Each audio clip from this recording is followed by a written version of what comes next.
अहम खबर है नास्टीन आगा कंदासीं अवां खे People's Party chairman Bilawal Bhutto Zardari जो अॼु एबटाबाद में सियासी ताक़त जो मुज़ाहिरो करे रहियो आहे। कारकुननि जी जीए भुट्टो जे नारनि जी गूंज में जलसे गाह में आमद जो सिलसिलो जारी आहे।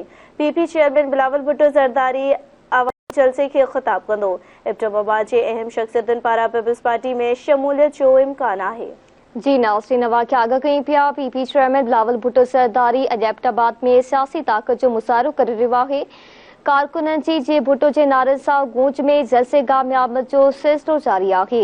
पीपी चेयरमैन बिलावल भुट्टो ज़रदारी आवामी जलसे खे ख़िताब कंदो। एबटाबाद जी अहम शख्सियतुनि पारां पीपल्स पार्टी में शमूलियत जो इम्कान आहे। अवां खे ख़बर ॾियूं पिया पीपी चेयरमैन बिलावल भुट्टो ज़रदारी अॼु एबटाबाद में सियासी ताक़त जो मुज़ाहिरो करे रहियो आहे।